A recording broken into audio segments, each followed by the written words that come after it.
Bernardita nacerá aquí en Lourdes el 7 de enero de 1844. Su familia está compuesta por su padre, Francisco Subirús, su madre, Luisa Casteró. Ella es la hija mayor de 4 hijos. Durante 10 años esta familia regentea un molino, así llamado el Molino de Bolí, que Bernardita llamará el Molino de la Felicidad. Ella nos dirá por qué. Allí hará un gran descubrimiento. Papá y mamá se aman, se quieren mucho.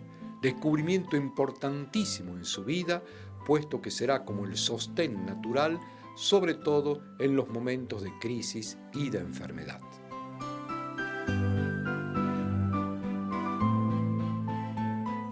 Pero he aquí que entre 1854 y 1858, el momento de las apariciones, algunos acontecimientos harán que esta familia pase de una situación digna de vida a la pobreza y finalmente a la miseria.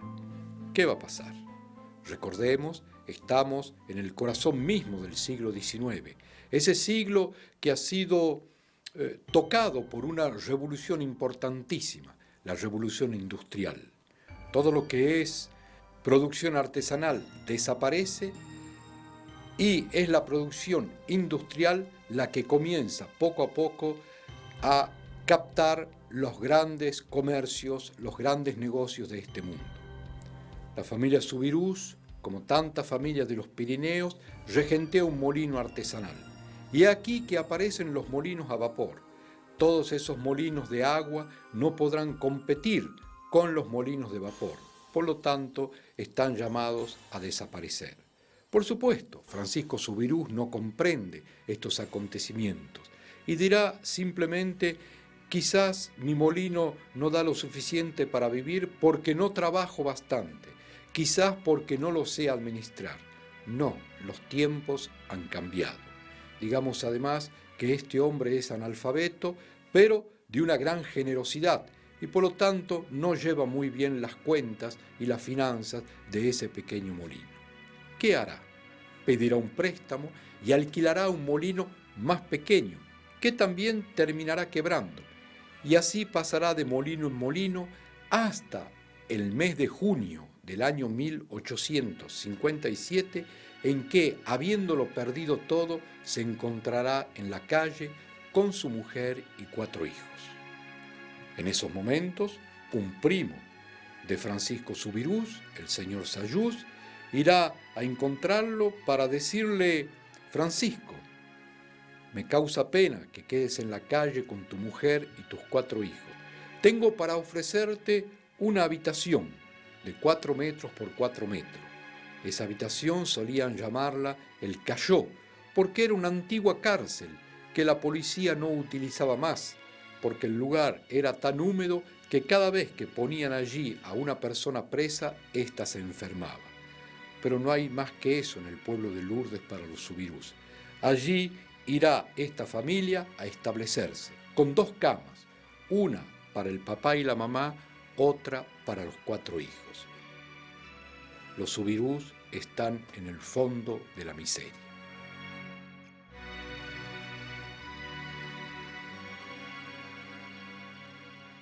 ¿Qué es de la vida de Bernardita? Tiene 14 años, es una adolescente y yo diría que lleva en su corazón un doble sentimiento de exclusión. En primer lugar, con relación a su comunidad, el pueblo de Lourdes. Solían llamarla la hija del perezoso Subirús, la hija del vago Subirús. ¿Por qué? Porque papá quedaba 3-4 días por semana acostado en su cama. La gente dirá: es un perezoso, no quiere trabajar. No, no es verdad. En primer lugar, no hay trabajo. Y en segundo lugar, en la familia Subirús se comía una vez por día, a la noche. Se recogía, se juntaba todo lo que se podía, se ponía eso en una olla, un poco de agua, se calentaba y esa especie de sopa de la cual Bernardita dirá que tanto mal le hacía para su estómago. Bernardita ya está enferma. Pero primero debían los niños, luego la madre y finalmente, si quedaba algo, comía el padre. Pero he aquí que el padre probablemente encontraría trabajo al día siguiente en una de las canteras que rodeaban a Lourdes, un trabajo pesado, correr, mover piedras.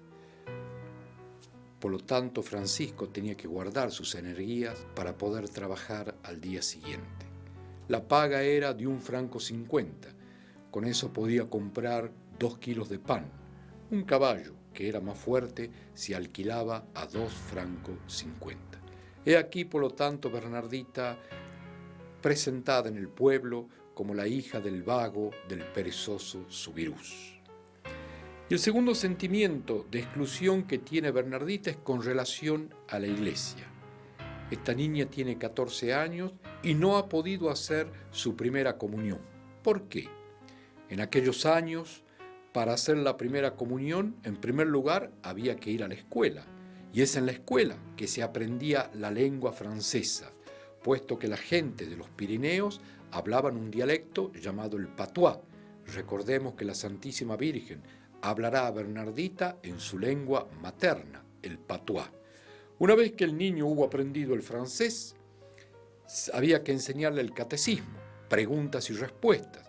Y una vez que hubo aprendido el catecismo, debía pasar un pequeño examen frente al señor cura y, si todo era como debía ser, en esos momentos se autorizaba a este niño a hacer la primera comunión. Este recorrido para Bernardita es increíble y dificilísimo de hacer. ¿Por qué? En primer lugar, porque esta niña ya está enferma. El asma, la tuberculosis, la desnutrición, el frío. Esta niña llevará las secuelas del cólera durante el resto de su vida. Esta peste que un día llegó a Lourdes en el año 1855, que provocó la muerte de 30 o 40 personas en un pueblo de 2.000 habitantes, pero entre 300 y 400 personas quedaron con las secuelas de esta enfermedad, y entre ellas Bernardita. Por lo tanto, al estar enferma, no puede ir todos los días a la escuela. Probablemente concurrirá el día lunes, regresará el viernes, lo ha olvidado todo. Y en segundo lugar, Bernardita no puede ir a la escuela o no va a la escuela porque hay que trabajar. Esta niña trabajaba en un bar en Lourdes, un bar que pertenecía al marido de su tía Bernarda. Allí ella servía las mesas, sirvía el vino, el café, y su padre dirá, no es porque le dan algún dinero o dinerillo, simplemente trabaja allí porque le dan de comer. También sabemos que Bernardita irá durante 3 meses a un pueblo llamado Bartrés, que se encuentra a 5 kilómetros de Lourdes. Allí se ocupará de los trabajos de una granja de campo. Probablemente cuidará algunas ovejas, pero ella no conocía el oficio de pastor o pastora. Y también irá a este pueblo de Bartrés porque, como nos dirá su padre, allí le dan de comer. Por lo tanto, es la hija del perezoso Subirús. Es también la hija del ladrón Subirús, porque su padre será acusado, falsamente acusado, de haber robado 2 sacos, 2 bolsas de harina. 8 días en la cárcel. Al cabo de esos 8 días se darán cuenta que este hombre no había robado nada, lo seguirán llamando el ladrón Subirús. ¿Y los hermanos de Bernardita qué hacían? Pues los hermanos de Bernardita 2, 3, 4 veces por semana recorrían las callejuelas de Lourdes juntando hierro, vidrio, papel, madera, leña, y todo esto servía para poder obtener algunas monedas y con eso poder comprar pan. Es dentro de esta historia, dentro de esta vida que no tiene ningún futuro. Es dentro de esta historia de una niña ignorante, de una niña enferma, que se van a grabar, que se van a injertar las apariciones de Lourdes. Creo que podríamos leer las apariciones de Lourdes en la vida de Bernardita a la luz de este texto del profeta Isaías. el pueblo que caminaba en las tinieblas vio una luz. Sí, antes de las apariciones, la vida de Bernardita está en un callejón sin salida. Y yo creo que para esta niña las apariciones fueron, en primer lugar, la experiencia de la luz. Los invito entonces ahora a que entremos en este mundo de las apariciones, en este mensaje de las apariciones de la Santísima Virgen en Lourdes.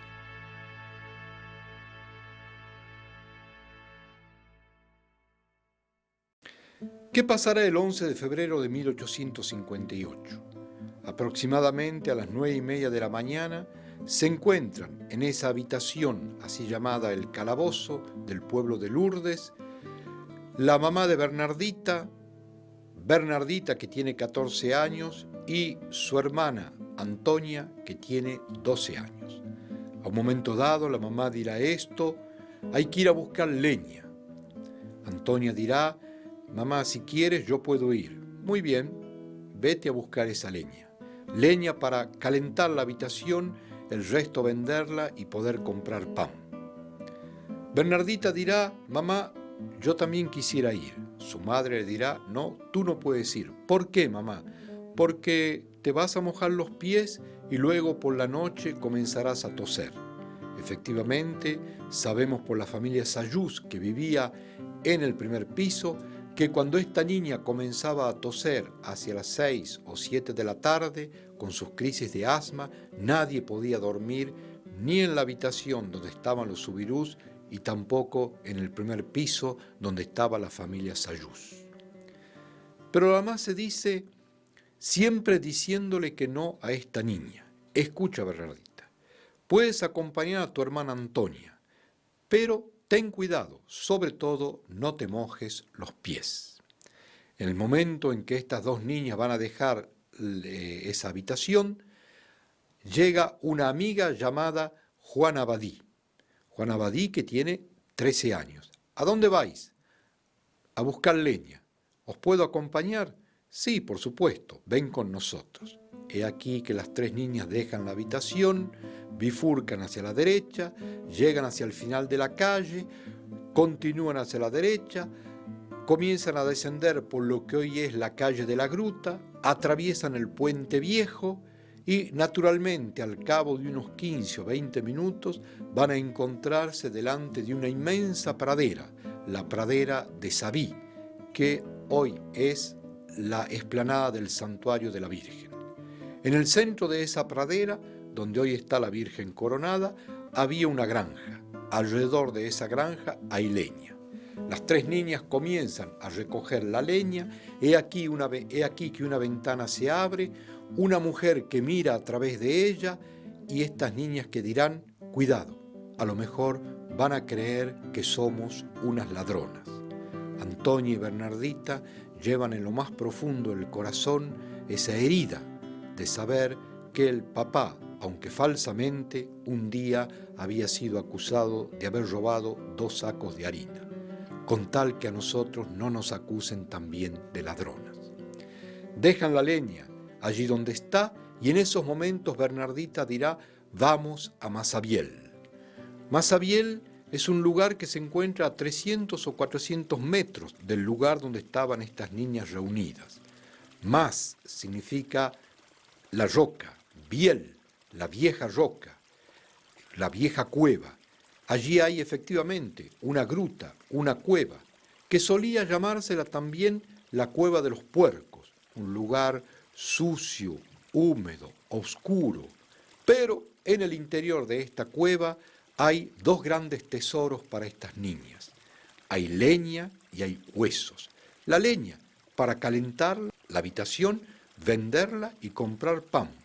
Los huesos en aquella época servían para hacer los peines, las peinetas, los botones, agujas. Es decir, en el interior de esa cueva hay 2 elementos que le permitirán a esas niñas poder comer. Tienen hambre y hace mucho frío. Antonia y Juanita se introducen en la gruta. Recordemos que en esos momentos, en el interior de la gruta, hay un poco de agua, todo está muy frío, hay arena sucia, hay lodo, hay piedra y algunas ramas de árbol. Las niñas comienzan a trabajar. Bernardita, por supuesto, sabiendo que va a mojarse los pies, no se anima a entrar en esa gruta. Finalmente sus amigas comienzan a decirle: pero ven a ayudarnos a trabajar, todas han olvidado lo que mamá les ha dicho. Pero bueno, hay que trabajar, ven a ayudarnos a trabajar, ¿por qué te quedas allí?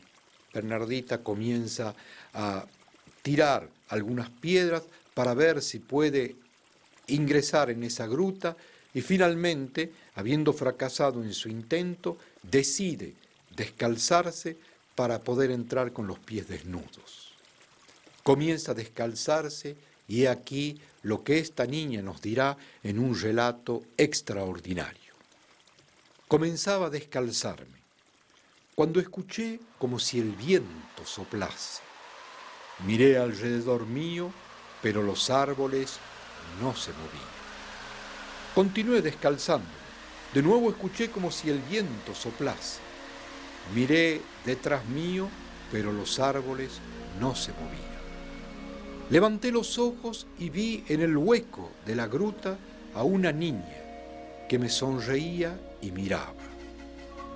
Estaba rodeada de luz, llevaba un velo blanco, un vestido blanco, un cinturón azul, 2 rosas amarillas en los pies. Tenía un rosario en la mano. Me froté los ojos. Tuve miedo. Puse la mano en el bolsillo, cogí mi rosario, quise hacer la señal de la cruz, pero mi mano cayó. Estaba paralizada. Hasta que la niña hizo la señal de la cruz, y en esos momentos yo también pude hacerla. El miedo desapareció. Juntas dijimos el rosario. Luego me hizo señas que me aproximara, no me animé y desapareció. Este relato es extraordinario. Bernardita comienza diciendo: escuché como si el viento soplara. Todos sabemos muy bien que en la Biblia el viento significa la presencia del Espíritu de Dios. Ya en la primera línea de la Biblia leemos esto: y el viento soplaba sobre las aguas, e inmediatamente después el relato de la creación. He aquí que María, que lleva el Espíritu Santo, es nuestra humanidad recreada por Dios.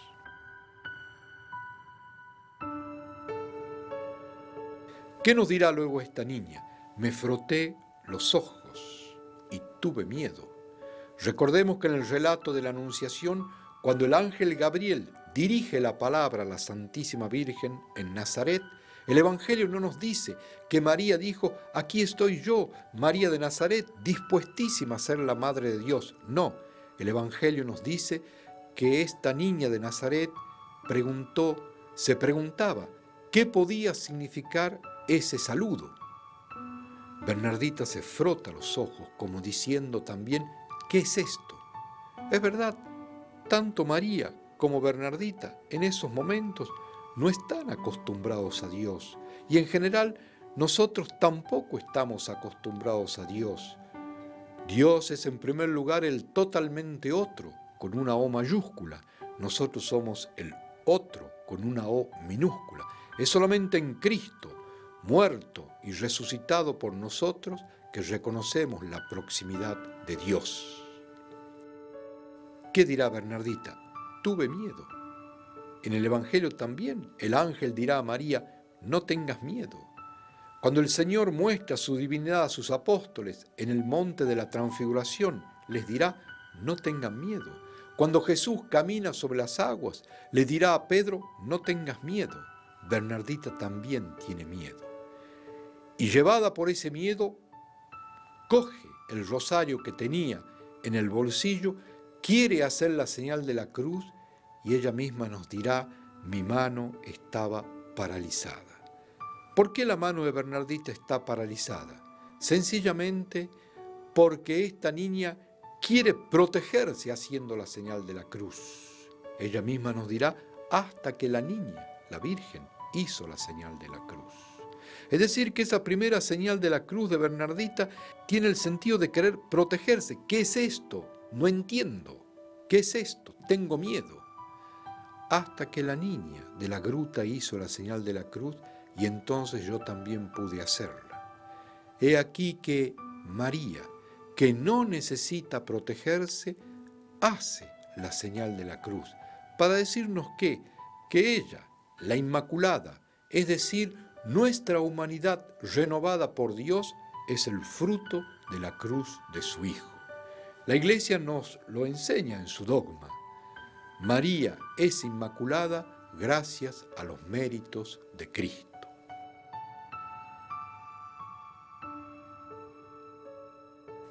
Entonces, ¿qué tenemos ya en esta primera aparición? Tenemos dos personas. En primer lugar, Bernardita, que nos representa a todos nosotros. Representa nuestra naturaleza con todos sus límites, su enfermedad, su ignorancia, las frustraciones de su vida, las oscuridades en su mente, en su corazón. Ahí está nuestra humanidad herida. Pero al mismo tiempo, todos estamos representados también por María, puesto que la Virgen María no es una diosa, es nuestra humanidad recreada por Dios.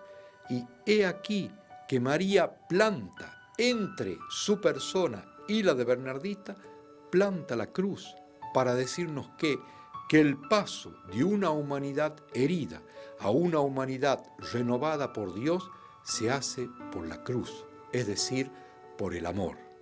Es por eso que su santidad el Papa Benedicto XVI, cuando pasó hace poco tiempo por Lourdes, dijo esto: en la señal de la cruz, hecha conjuntamente por María y Bernardita, ahí se encuentra todo Lourdes. Podríamos decir, ahí está todo el Evangelio, ahí está el misterio pascual.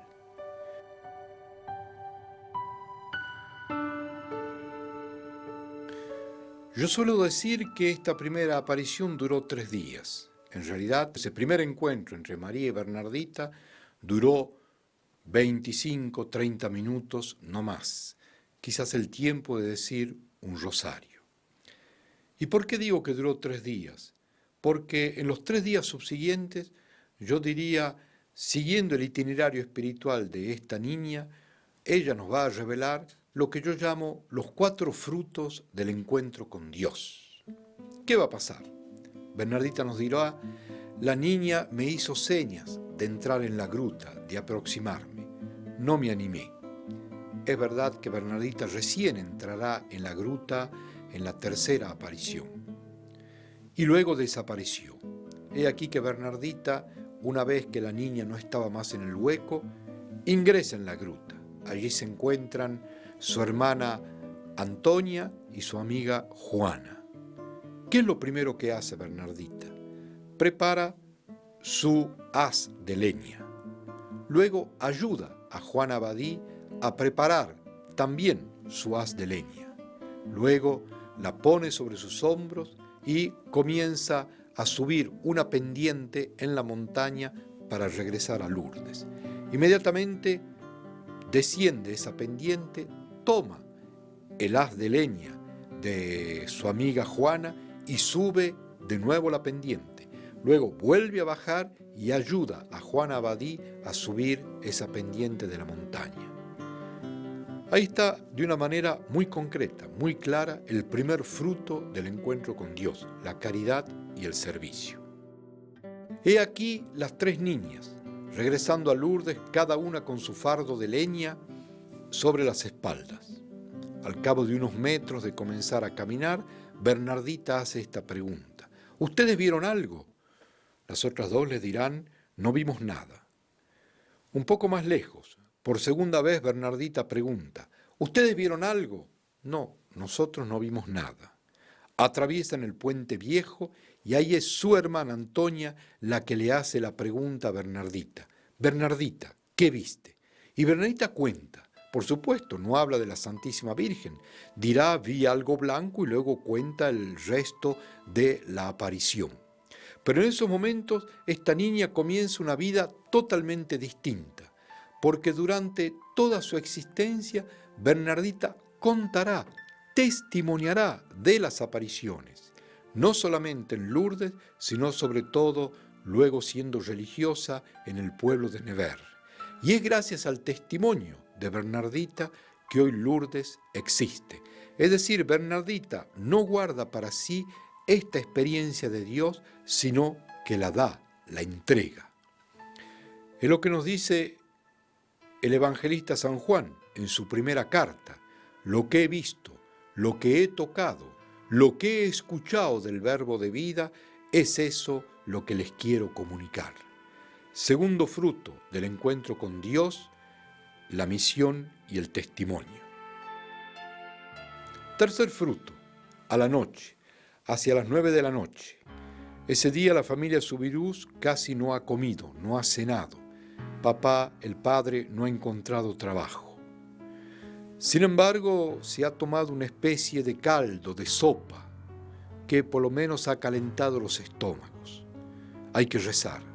Todas las noches la familia Subirús rezaba. Esta familia sabía decir solamente el Padre Nuestro, el Ave María, el Credo, el Gloria. En el momento en que Bernardita hace la señal de la cruz y dice el Ave María, se pone a llorar. ¿Por qué? Porque revive en su corazón lo que ha pasado durante la mañana. Y allí ella da un gran paso en su vida espiritual, puesto que pasará de las oraciones repetitivas que tenía la costumbre de decir a la oración, es decir, el encuentro con Dios. Tercer fruto, entonces, la oración.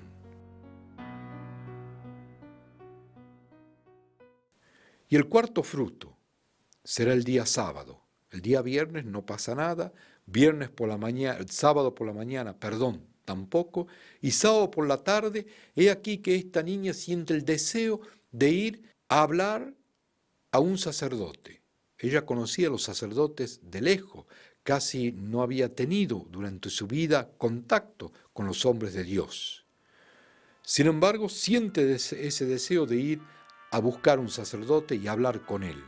Va a la iglesia parroquial hacia las 3 de la tarde y en esos momentos se encontraba el vicario de la parroquia, el padre Pomián, que estaba en el confesionario. El padre Pomián nos dirá esto: Bernardita entró en la iglesia, yo estaba en el confesionario, había 2 personas antes que ella, esperó su turno, y cuando su turno llegó, se deslizó en el confesionario y Bernardita se confesó por la primera vez en su vida. Es algo muy raro. ¿Por qué? Ir a confesarse. ¿Pero por qué? Esto tiene una explicación a partir del Evangelio. ¿Qué nos dirá Bernardita? Vi a una niña rodeada de luz que me miraba y sonreía. Esa luz de esta niña marcará profundamente el corazón de Bernardita. Pero es aquí que ella descubre que esa luz no la encandila, al contrario, es una luz que ilumina las tinieblas de su corazón. Y al iluminar las tinieblas de su corazón le muestra su propio pecado.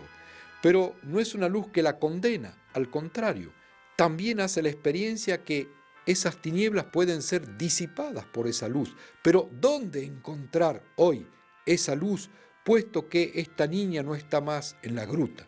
En el sacramento de la reconciliación. La presencia de Cristo, porque María nos lleva siempre a Cristo, se encuentra en la vida sacramental. Por lo tanto, la misma luz del sacramento de la reconciliación es la misma luz de la gruta y allí yo puedo hacer todos los días esta experiencia. Pero es aquí que el sacerdote también representa en la vida de los cristianos la Eucaristía. Por lo tanto, ¿dónde encontrar hoy esta presencia de María en la gruta? Puesto que no está más allí, en la Eucaristía. Por lo tanto, haciendo este ir a encontrar un sacerdote después de las apariciones, Bernardita le da un sello sacramental a estas apariciones que son seguramente del orden profético y carismático, es decir, la vida eclesial. Ahí tenemos entonces los 4 frutos del encuentro con Dios, marcados con toda sencillez, brevemente y al mismo tiempo con gran profundidad por el proceso espiritual de Bernardita. En primer lugar, la caridad y el servicio.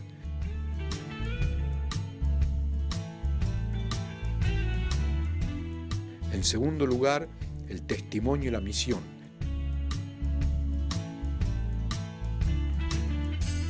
En tercer lugar, la oración.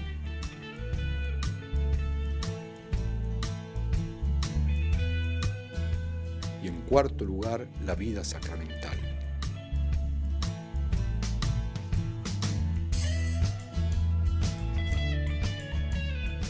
Yo algunas veces me pregunto, ¿qué hacemos hoy en Lourdes? Simplemente desarrollar esto que ya nos ha sido dado el 11 de febrero de 1858. La señora de la Gruta hablará por la primera vez en la tercera aparición, el 18 de febrero de 1858.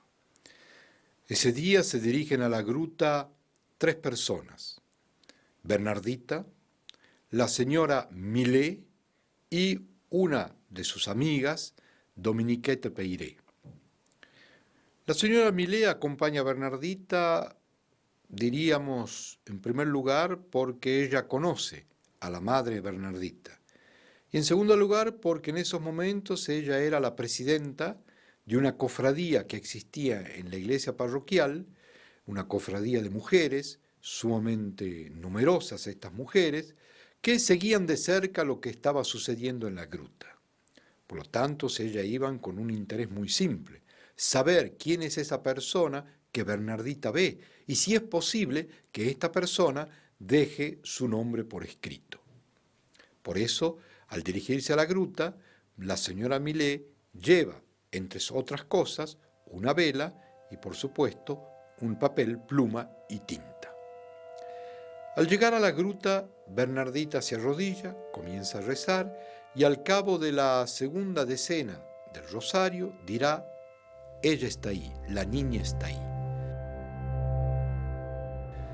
La señora Millet comienza a decirle a Bernardita que por favor le pregunte su nombre, si tiene algún mensaje que dejar. Repetidas veces, Bernardita hace esta pregunta y al mismo tiempo le dirá a la señora Millet que la niña de la gruta no hace más que sonreír.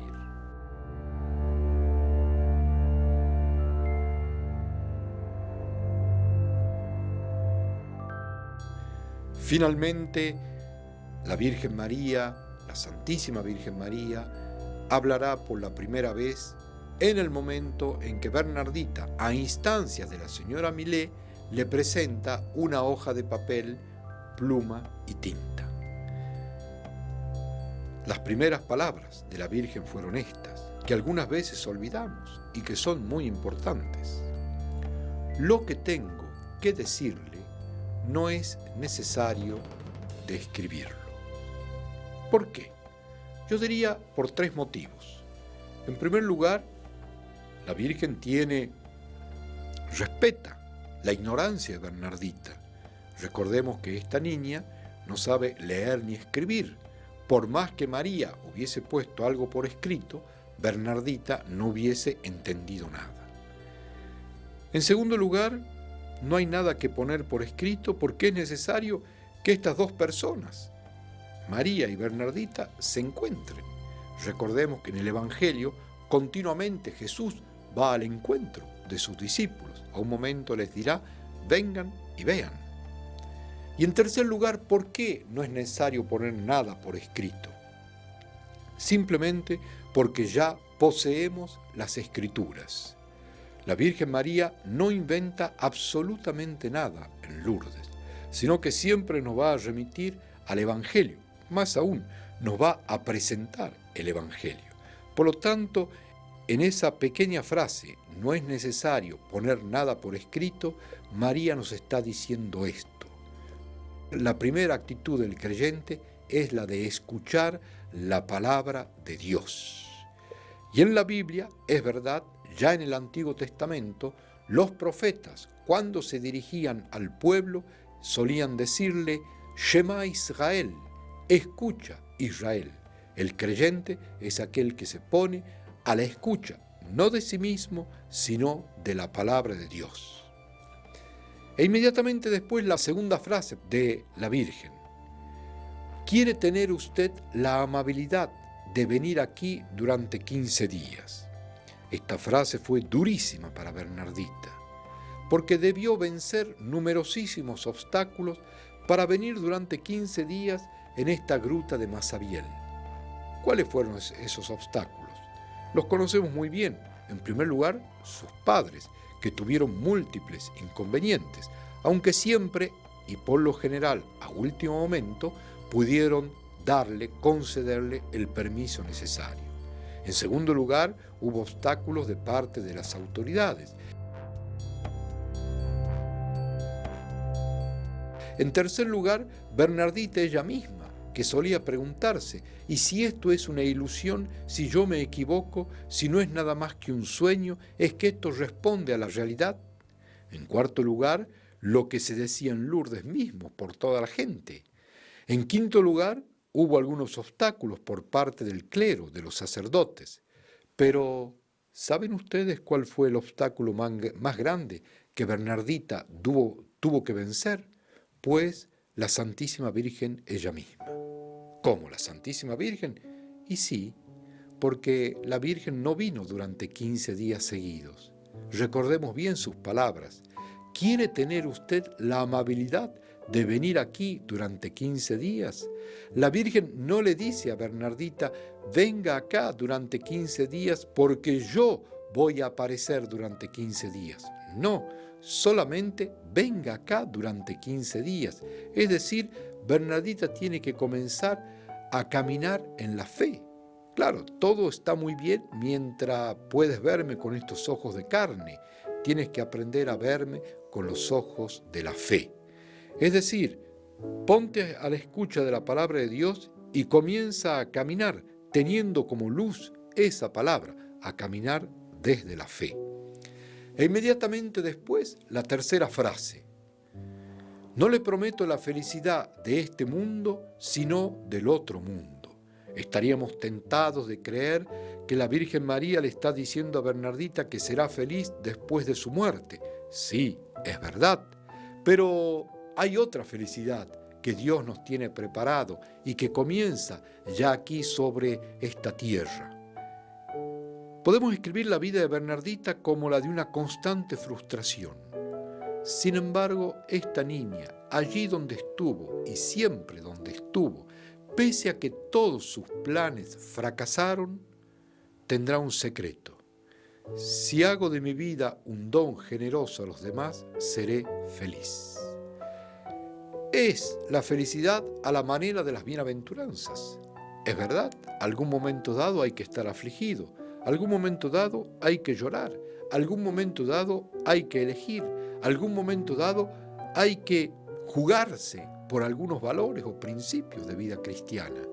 Y en la medida en que vamos haciendo eso a lo largo de nuestra vida, vamos descubriendo otro mundo, otro sentido de las cosas. Vamos descubriendo una felicidad que no es la que da el mundo, sino una felicidad que da el Evangelio, la felicidad misma de Dios. Y esa experiencia ya la podemos hacer aquí sobre esta tierra. Por lo tanto, en esas tres frases ya tenemos como un evangelio, yo diría, condensado. Ponerse a la escucha de la palabra de Dios, caminar teniendo como luz esta palabra y descubrir así otra realidad en mi vida. Es todo un programa de vida. No habrá más palabras luego hasta la séptima aparición. Podríamos decir que durante esas 7 apariciones casi silenciosas, estas dos niñas están como tratando de conocerse, tratando de penetrarse mutuamente, tratando de identificarse mutuamente. Y es verdad, aquí en Lourdes nosotros acogemos a Bernardita en su relación con la Virgen María, pero al mismo tiempo acogemos la presencia de María en su relación con Bernardita. Y esto es sumamente importante. Es decir, la presencia de María pasa a través de Bernardita, pero en la presencia de Bernardita también descubrimos la presencia de María. Y esta experiencia es para todos los cristianos y para cada uno también de nosotros en nuestra relación con María, que nos va a terminar identificando a Cristo, su Hijo. De pronto, todo cambia a partir de la octava aparición. ¿Qué va a suceder? Bernardita se pone a hacer gestos que van de alguna manera a asquear a los testigos de las apariciones. 3 gestos repetitivos, que Bernardita rehacerá cada vez en la octava, novena, 10ª y 11ª aparición.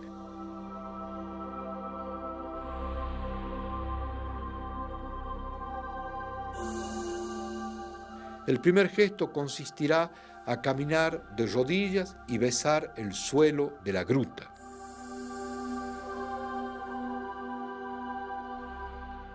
El segundo gesto, a comer algunas hierbas que brotan en ese suelo lleno de lodo, maloliente de la gruta. Y el tercer gesto, a embadurnarse el rostro y parte del cuerpo con el lodo de esa cueva. Gestos repetitivos, por lo menos Bernardita los hará durante 10 o 15 veces. Al hacer el gesto de embadurnarse el rostro y parte del cuerpo con ese lodo maloliento de la gruta, abrirá sus brazos y la gente dirá: esta niña se volvió loca. Estos 3 gestos de Bernardita son gestos bíblicos. He aquí que la Virgen María le ha pedido a Bernardita, sí, de hacer estos gestos para representar un rol, el rol de Cristo, en el momento de su encarnación, de su pasión y de su muerte. El primer gesto, caminar de rodillas y besar el suelo de la gruta, es el gesto de la encarnación, es el gesto del Dios que se hace hombre. Y Bernardita nos lo muestra aproximándose lo más que puede a las profundidades de esa gruta. Camina de rodillas y besa ese suelo maloliente y enlodado. El segundo gesto, comer algunas hierbas. En el Antiguo Testamento, y esto lo encontramos en el libro del Éxodo, cuando el pueblo judío quería significar que Dios tomaba para sí todos los pecados del mundo, ¿qué solían hacer? Mataban un cordero, lo degollaban, lo abrían, lo llenaban de hierbas amargas. En la Biblia las hierbas amargas significan el pecado, lo que le hace mal al hombre, y pronunciaban esta oración, que hoy la rezamos en nuestra misa. Este es el Cordero de Dios que quita el pecado del mundo. El hombre ha sido liberado, el Cordero ha tomado para sí todos nuestros pecados. Y el tercer gesto, embadurnarse el rostro y parte del cuerpo con el lodo maloliente de la gruta. Ese gesto lo encontramos en el profeta Isaías cuando quiere mostrarnos a Cristo en el camino del Calvario y nos dice: su rostro estaba tan desfigurado que se hubiese dicho que no se trataba más del rostro de un hombre, sino el de un cordero que era llevado al matadero, y a su paso la multitud lo escupían y se burlaban de él. He aquí Cristo desfigurado, he aquí Bernardita desfigurada, he aquí Cristo burlado por la gente, y he aquí Bernardita de quien todos se burlan diciendo: esta niña se volvió loca. Bernardita, la única respuesta que dará cuando le preguntaban si por qué hacía estos gestos, simplemente responderá diciéndonos: porque la señora o la niña me lo pidió.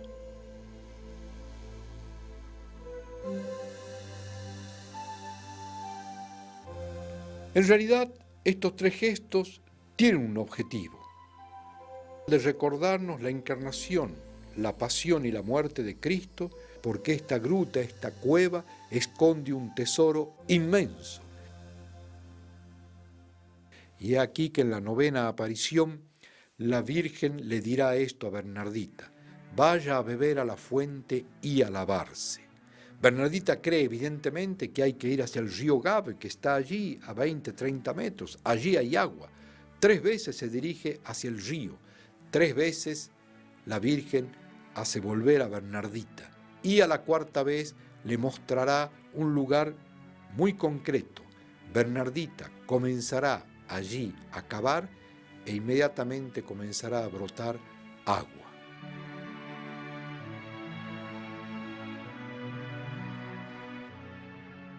¿Qué es entonces esta gruta? Esta gruta, en primer lugar, nos habla, y es lo que María le está revelando a Bernardita, nos habla de Cristo crucificado. En el Evangelio de Juan vemos a este Cristo crucificado, martirizado, flagelado, coronado de espinas.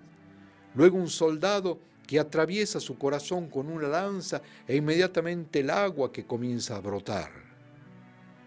En esta gruta también vemos esa exterioridad de la gruta, que no es algo hermoso, bello la gruta en sí misma.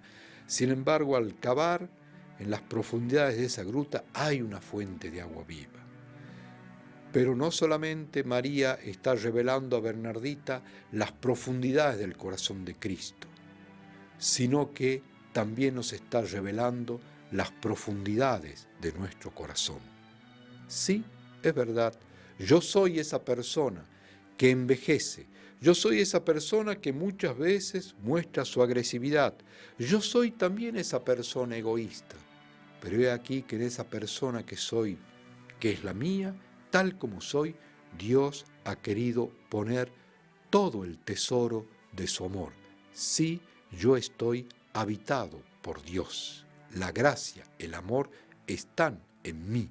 Nos lo dice Jesús en el Evangelio de San Juan. Vendremos a Él. ¿Quién? El Padre. Y yo mismo. Y viviremos en Él. Dios vive en nosotros por la presencia del Espíritu. Solamente que para encontrar ese nivel del amor, ese nivel de la gracia, ese nivel profundo y más precioso que cada uno de nosotros tiene en su corazón, hay que cavar. Y ese cavar es lo que significa en Lourdes la conversión, mi proceso de conversión. Recordemos ese pasaje del Evangelio de la Samaritana. A un momento dado Jesús está en un lugar desierto, pasa frente a un pozo de agua, allí hay una mujer y Jesús le dice, dame de beber. El diálogo se establece inmediatamente y a un momento dado el Señor le mostrará a esta mujer toda su fealdad, más que su fealdad, su herida profunda. Cuando regresa, el diálogo continúa y ahora ya no es Jesús quien le pide de beber, sino que es ella misma que le dirá al Señor, dame de beber.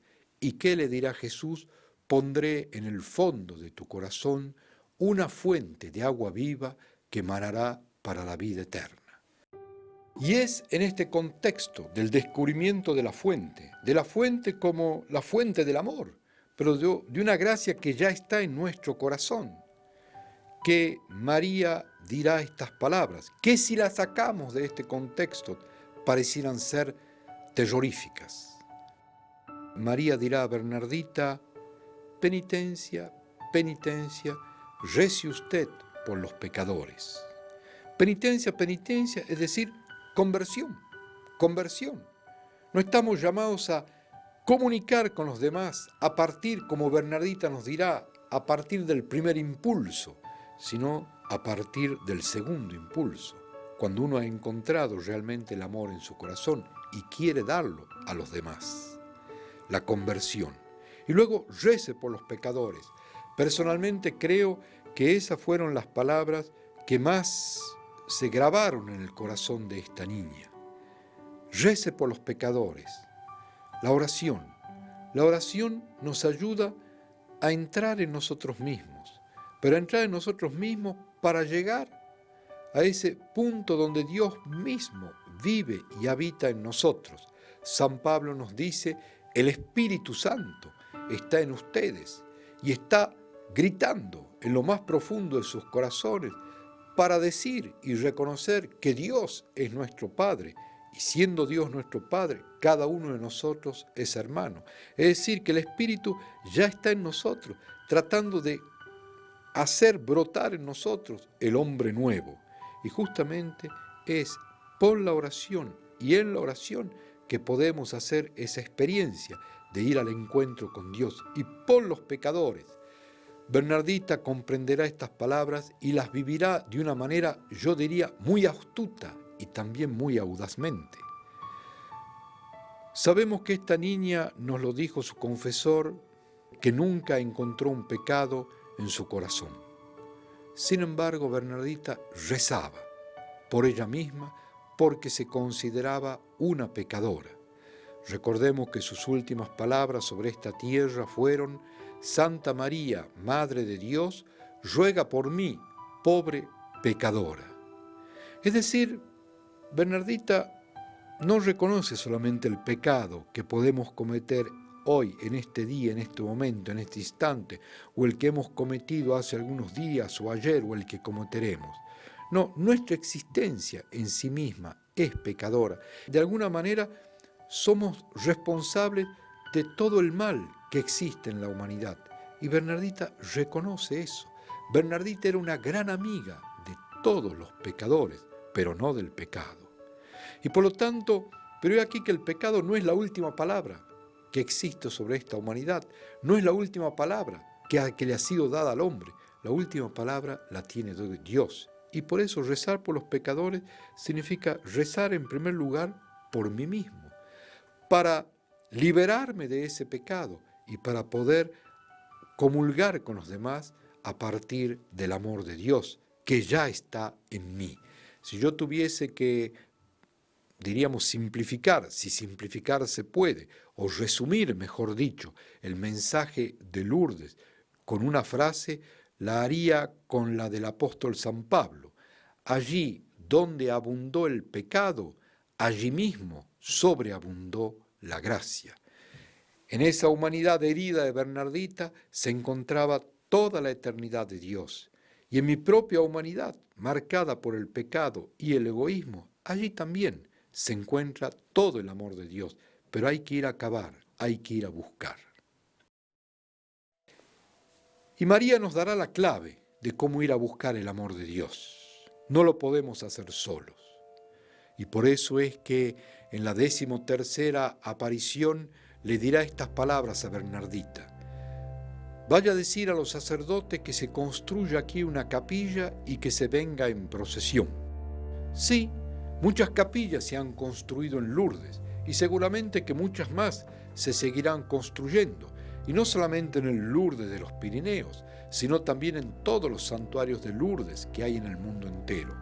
Sin embargo, construir la capilla tiene un tinte profundamente evangélico. Significa construir la iglesia, significa encontrarse con los demás a nivel del amor de Dios, a nivel de los grandes valores del Evangelio, construir una sociedad nueva. Y cuando con los demás comenzamos a construir algo nuevo, ahí hacemos la experiencia de la fuente de agua que está en mí. Porque de alguna manera el otro también algunas veces me ayuda a encontrar el amor que está en mí, la fuente de agua que está en mí.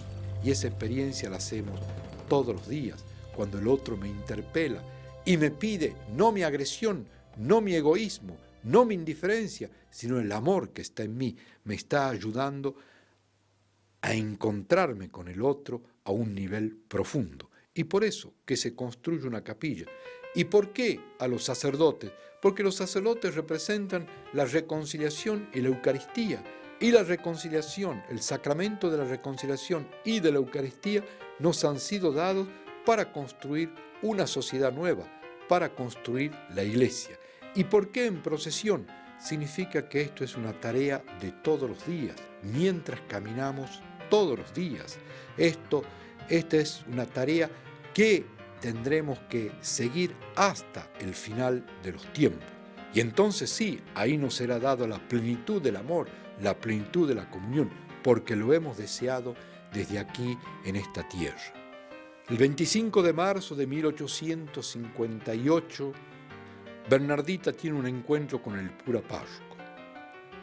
Esta niña ya le había pedido una capilla, ya le había dicho que había que hacer procesiones. Evidentemente el cura párroco con buen criterio le dirá: pero ¿quién es esta niña que habla en la gruta? Yo no puedo lanzarme a hacer una capilla y hacer procesiones en un lugar donde aparentemente no hay nadie. El cura párroco le ha dicho esto. Que esa niña diga su nombre, como diciéndole, bueno, Bernardita me traerá cualquier nombre, me dirá el nombre de esta niña y le diré, te has equivocado. 25 de marzo de 1858, día de la Anunciación.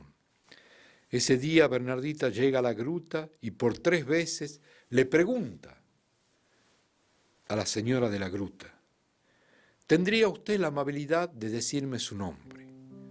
Por 3 veces esta señora sonríe y a la 4ª pregunta, he aquí que ella misma, abriendo sus brazos y luego juntando sus manos a la altura del pecho y mirando hacia el cielo, le dirá, en la lengua materna de Bernardita, puesto que ella siempre le habló en patuá, que soy era Inmaculado Concepción. Yo soy la Inmaculada Concepción. Bernardita, llena de alegría, queriendo quedarse frente a esta gruta, pero sabiendo que tiene que comunicar este nombre al señor cura, coge una vela que tenía en sus manos una de sus tías que la acompañaba, la pone entre 2 piedras, como diciéndole, quisiera quedarme aquí, pero tengo que hacer, y se dirige al pueblo. Al llegar a la casa del cura, golpea la puerta, el señor cura le dirá, adelante, ella entra y sin mediar palabras le dirá, yo soy la Inmaculada Concepción. El cura la mira y le dice, pero una niña no puede llamarse así. Bernardita no dice nada, ya el cura con un nudo en la garganta le dirá, vete, te veré otro día. Bernardita se retira de la casa del cura, el señor cura cae de rodillas y se pone a llorar. Comprendió. Lo que él no podía comprender con su cabeza, Bernardita se lo hará comprender con su presencia. ¿Qué ha pasado? ¿Qué significa este nombre? Yo soy la Inmaculada Concepción. En primer lugar, para Bernardita ese nombre no la remite a un dogma definido por la Iglesia. No, es del orden vital, es del orden de su presencia. ¿En qué sentido? Ese nombre es importante para Bernardita por 2 motivos. En primer lugar, sencillamente, yo diría porque es lo que el señor cura le ha pedido, que la señora diga su nombre. Y en su, yo diría, ingenuidad, Bernardita se dice, le llevaré el nombre al señor cura y el señor cura deberá construir una capilla. Y en segundo lugar, ese nombre es importante para Bernardita porque es el nombre de esa señora o de esa niña que conoce desde hace 16 apariciones y de la cual ella es muy amiga. Pero Bernardita no tiene en su cabeza un dogma o un concepto sobre el sentido de esas palabras, porque ella ignora todo de la religión. Es decir, que ya Bernardita está en una amistad profunda con esta niña y simplemente por eso el nombre es importante. Y es verdad que repetidas veces ella preguntará cuál es el sentido. Y sí, ¿cuál es el sentido de esas palabras? Yo soy la Inmaculada Concepción. En primer lugar, la Virgen dice, yo soy. Habla como Cristo. Ya sabemos que en la Biblia lo propio de Dios es decir, yo soy. Y Jesús retoma este yo soy en el Evangelio, cuando nos dirá, yo soy el pan de vida, yo soy la verdad, yo soy el camino, yo soy la puerta, yo soy la vid, yo soy la resurrección. La resurrección para nosotros los cristianos no es un estado de vida, es una persona, Cristo. Y María dirá, yo soy. ¿Por qué ella puede decir yo soy y hablar como su hijo? Porque está plenamente identificada a su hijo. Es decir, porque pertenece totalmente a su Hijo. Entonces habla como Jesús, yo soy. Al mismo tiempo, luego dirá, Inmaculada. Esa palabra Inmaculada no nos remite a la pureza, a la blancura de María. aunque comienzo por decirles que venero y creo profundamente en la pureza moral de María. Pero esa palabra inmaculada tiene todas sus connotaciones bíblicas y evangélicas. En el Evangelio, inmaculado es aquel que ha sido totalmente renovado por Cristo. Recuerden ustedes la parábola del hijo pródigo, este hijo que un buen día decide regresar a la casa de su padre. ¿Qué dirá el padre? Pónganle el anillo, significa que comparte su poder, el poder del Padre, yo soy, su identidad profunda. Luego dirá, pónganle calzado, los esclavos marchaban, caminaban con los pies descalzos, el hombre libre estaba calzado, y luego pónganle la túnica blanca. Este gran pecador, por su proceso de conversión, se ha convertido en inmaculado. Y en el libro del Apocalipsis, esa palabra inmaculado nos dice que es Dios, hace todas las cosas nuevas. Dios lo renueva todo. Ese es el sentido de la palabra inmaculado. Y el apóstol San Pablo, en la carta a los Efesios, nos dirá esto: bendito sea Dios, el Padre de nuestro Señor Jesucristo, que en Cristo nos ha bendecido con toda clase de bienes espirituales, para que seamos santos e inmaculados en su nombre. He aquí que en la medida en que el hombre va entrando en el Evangelio, su vida va siendo inmaculada, es decir, revestida de Cristo. Y María dice, por lo tanto, inmaculada, es decir, yo soy aquella que pertenezco totalmente a mi Hijo, y porque le pertenezco, mi vida es completamente inmaculada, es decir, renovada, mi vida es siempre nueva. Y luego María agrega concepción. Esa expresión concepción nos remite ¿a qué? A una persona que ha sido concebida y que tiene el poder de concebir. Biológicamente todos nosotros hemos sido concebidos y tenemos el poder de concebir. He aquí que María ha sido concebida en el momento de la anunciación. Ella acoge, recibe el Espíritu de Dios, recibe esa gracia de Dios, y esa gracia, por obra del Espíritu Santo, la entrega al mundo, entrega a su Hijo. Ha sido concebida y concibe. El día de nuestro bautismo, también nosotros hemos sido concebidos a la vida de Dios, y esa vida a través del testimonio, por supuesto, lleno de caridad y de amor, lo comunicamos a los demás. Pero Bernardita, aquí en Lourdes, ella ha sido concebida, ha acogido esa palabra de María, es decir, ha acogido el Evangelio, y ella nos ha dado el Evangelio, puesto que ha testimoniado del mensaje de María. Es decir, Bernardita ha sido concebida y concibe a los demás. Es decir, que el sentido sería este: yo soy aquella que hoy pertenezco totalmente a mi Hijo, y porque le pertenezco, mi vida es totalmente nueva, y lo propio de la vida es la fecundidad, es la de concebir. Es decir, la Inmaculada Concepción es ese mundo nuevo que nos habla siempre de la vida por encima de la muerte, siempre de la vida por encima del pecado. El padre Duboé, uno de los dos primeros capellanes de Lourdes, en los comienzos del santuario, dirá esto: el futuro de Lourdes es la Inmaculada Concepción. Porque cuando María aquí nos dice su nombre, está diciendo esto, que ni el pecado, ni la miseria, ni la muerte tienen la última palabra sobre esta humanidad. La última palabra la tiene Dios. Y esa última palabra Dios ya nos la revela, nos la muestra en la persona de María. Por lo tanto, cuando estamos en el pecado, cuando estamos en la miseria, cuando estamos en la oscuridad, podemos decirnos con toda seguridad que esa no es la última palabra sobre mi existencia.